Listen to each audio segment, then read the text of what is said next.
청하건대 우리에게 당신의 땅을 지나가게 하소서. 우리가 밭으로나 포도원으로 지나가지 아니하고 우물물도 마시지 아니하고 왕의 큰 길로만 지나가고 당신의 지경에서 나가기까지 왼쪽으로나 오른쪽으로나 치우치지 아니하리이다 한다고 하라 하였더니 에돔왕이 대답하되 너는 우리 가운데로 지나가지 못하리라. 내가 칼을 들고 나아가 너를 대적할까 하노라. 이스라엘 자손이 이르되 우리가 큰 길로만 지나가겠고 우리나 우리 짐승이 당신의 물을 마시면 그 값을 낼 것이라. 우리가 도보로 지나갈 뿐인즉 아무 일도 없으리이다 하나 그는 이르되 너는 지나가지 못하리라 하고 에돔 왕이 많은 백성을 거느리고 나와서 강한 손으로 막으니 에돔 왕이 이같이 이스라엘이 그의 영토로 지나감을 용납하지 아니하므로 이스라엘이 그들에게서 돌이키니라. 아멘. 오늘도 주님의 은혜가 충만한 하루가 되길 바랍니다. 진짜 싸울 대상은 따로 있습니다 라는 제목으로 말씀 묵상한 것 함께 나누겠습니다. 간혹 정말 중요한 일을 앞에 두고 사사로운 일들에 신경을 쓰고 에너지를 허비하는 바람에 정작 중요한 일을 그르치는 경우가 있습니다. 가령 중요한 국제 경기를 앞둔 국가대표 축구선수가 시합 전날에 동네 조기 축구에서 자기 실력을 뽐내느라 아주 무리하게 경기를 뛰었다고 가정해 보십시오. 그로 인해서 다음날 국제 시합을 망쳤다고 한다면 그것처럼 어리석은 일이 없을 것입니다. 무엇이 우선순위에 있는지 모르기 때문에 전혀 중요하지 않은 일에 집착한 그런 결과라고 할 수 있죠. 그렇다면 우리가 살아가면서 우리 삶의 우선순위를 잘 구분하는 것처럼 중요한 일은 없다고 하겠습니다. 무엇을 정말 중요하게 생각하고 또 무엇을 덜 중요하게 혹은 가볍게 여겨야 할지를 잘 구분하는 것이 참 지혜로운 일입니다. 좀 바꿔 말하면요. 우리가 정말 힘을 쏟아 싸울 대상이 누구인지 반대로 굳이 부딪히지 않고 피해야 할 대상이 누구인지를 구분하는 것은요, 너무나 중요합니다. 오늘 본문을 통해서 배우게 되는 영적인 지혜가 바로 그것입니다. 오늘 본문은 출애굽한 이스라엘 백성들이 광야 40년의 세월을 마무리하는 단계에서 이제 에돔 땅을 통과하려고 했을 때 벌어진 사건입니다. 이스라엘 백성이 가나안으로 가는 이 최단 경로는 에돔 땅을 통과하는 그런 길이었습니다. 그럴 때 지름길로 갈 수 있었습니다. 그래서 에돔 왕에게 모세가 사신을 보내어서 절대 문제를 일으키지 않고 이 왕의 대로, 당시 무역로를 왕의 대로라고 했는데요. 그 왕의 대로로만 통과해서 지나가겠으니 허락해달라고 요청을 합니다. 하지만 이 에돔 왕이 이런 지하에 거절하고 말죠. 그러자 다시 재차 요청하기를 우리와 당신들은 야곱과 에서의 후손 아닙니까? 친척 아닙니까? 그러니 허락해 주십시오 라고 하면서 혈연관계를 내세우면서 다시 한번 정중하게 요청을 합니다. 그러나 이번에는 에돔 왕이 아예 군사를 이끌고 나와서 이스라엘을 가로막고 지나가지 못하게 합니다. 여러분 한번 생각해 보세요. 사실 상황이 이 정도면요, 모세나 이스라엘 입장에서는요, 분노할 만한 그런 상황입니다.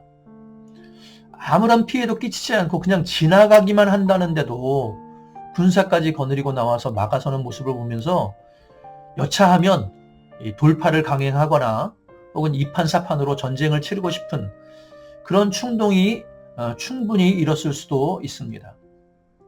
전쟁을 치른다고 해도요, 전력면에서 절대 이스라엘이 밀리지 않는 상황이었습니다. 그러니 충분히 부딪힐 수 있었겠죠. 그런데 보십시오. 21절에 보니까 이렇게 돼 있어요. 에돔 왕이 이같이 이스라엘이 그의 영토로 지나감을 용납하지 아니하므로 이스라엘이 그들에게서 돌이키니라. 돌이켰습니다. 이스라엘은 에돔과의 충돌을 피하고 그냥 조용히 길을 돌이킵니다. 가장 빠르고 편한 그 길을 포기하고 멀리 돌아가는 불편하고 또 험난한 요단 동편길을 선택해서 가게 되죠. 굳이 에돔과 싸우지 않는 길을 택한 것입니다. 어쩌면요, 이것이 당장 볼 때는 굉장히 소극적이고 또 속쓰린 그런 선택으로 보일 수 있습니다. 싸워서 이길 수 있는 힘이 있다면 좀 무리해서라도 에돔을 무찌르고 그 땅을 관통해서 가면 좋겠지요. 훨씬 더 빠르고 좋은 길로 갈 수 있을 거 아니겠습니까? 그런데 왜 이스라엘은 편한 길을 마다하고 불편한 길을 선택한 것일까요? 우리는 여기서 중요한 영적인 교훈을 발견할 수 있는데요. 내게 힘이 있어도요, 아무 때나 그 힘을 허비해서는 안 된다는 것입니다. 정말 그 힘을 써야 할 때, 그때 그 힘을 쓰는 것이 지혜로운 선택이라는 것이죠. 진짜 싸울 대상이 누구인지 잘 분별하고 그 싸움에 집중할 수 있어야 합니다. 보십시오. 이스라엘이 정복할 땅은요, 에돔 땅이 아니었습니다. 그들이 정복할 땅은 가나안 땅이었습니다. 진짜 싸울 대상은 에돔이 아니라 가나안이었습니다.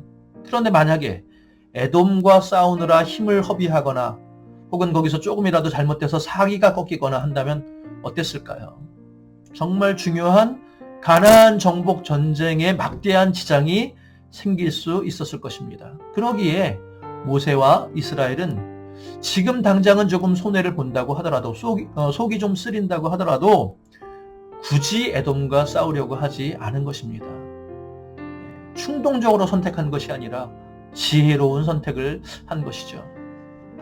성경에 보면 이런 지혜로운 선택을 한 인물이 또 있는데요. 바로 다윗입니다. 사무엘상 17장에 보면요.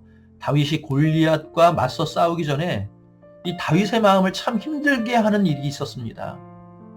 다윗의 큰형 엘리압이 다윗을 향해 분노하며 막 꾸중을 하죠. 내까짓게 감히 여기가 어디라고 와서 골리앗과 싸우느니 마느니 하냐. 교만이 아주 하늘을 찌르는구나 라고 하면서 이 다윗을 몰아세웁니다. 다윗의 입장에서는 정말 불쾌할 만한 상황이죠. 형들을 위해서 왔는데 형이 그런 소리를 하니 얼마나 속상하겠습니까? 형과 시비를 가리고 싶은 마음도 들었을 것입니다. 싸우고 싶었겠죠. 그런데요, 성경을 보면요, 그 상황을 그렇게 설명합니다. 사무엘상 17장 30절에 다윗이 돌아서서 누구에게서요? 형 엘리압에게서 돌아서서 다른 사람을 향하여 전과 같이 말하매.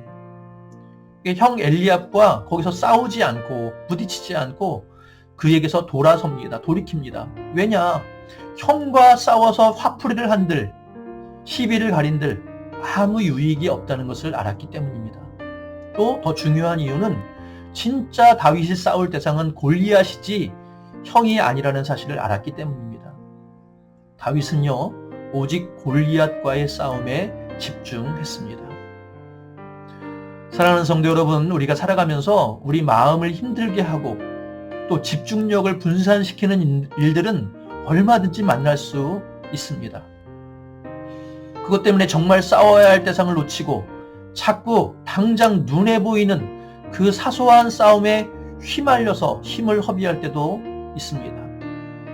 하지만 그럴 때 우리가 기억할 것은요, 우리가 정말 싸워야 할 대상은 따로 있다는 것, 그것을 잊지 말아야 합니다. 에베소서 6장 12절 말씀 기억하시죠? 우리의 씨름은 혈과 육을 상대하는 것이 아니요 통치자들과 권세들과 이 어둠의 세상 주관자들과 하늘에 있는 악의 영들을 상대함이라. 우리가 정말 싸울 대상은요, 지금 나를 힘들게 하는 그 사람이거나 혹은 그 상황이기보다는 하늘에 있는 악한 영입니다.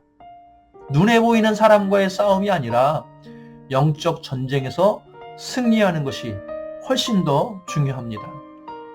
아무쪼록 이것을 기억하시고 오늘도 사소한 싸움에 휘말리지 말고 영적 전쟁에서 승리하는 우리 모든 성도님들, 저와 여러분들이 되길 주님의 이름으로 축원합니다. 기도하겠습니다. 고맙고 감사하신 주님, 오늘도 말씀으로 하루를 시작합니다. 오늘 주신 말씀 마음 가운데 잘 새기고 승리하는 하루가 되게 하여 주옵소서. 살아가면서 정말 힘을 집중해야 하는 일이 무엇인지, 내가 정말 싸워야 할 대상이 누구인지를 잘 분별하고 사소한 일들에 휘말리지 않도록, 사소한 일에 힘을 쏟지 않도록 하나님 인도하여 주옵소서. 오늘 하루도 우리가 기도하고 바라는 모든 소망이 주님 안에서 아름답게 응답되게 하실 줄 믿으며 승리하는 하루가 되게 하실 줄 믿으며 예수님의 이름으로 기도드립니다. 아멘. 네, 오늘 하루도 말씀 붙들고 승리하시길 바라고요. 나 자신과 또 교우들과 교회를 위해서 또 나라를 위해서 기도하는 하루가 되길 바랍니다. 계속 기도하시겠습니다.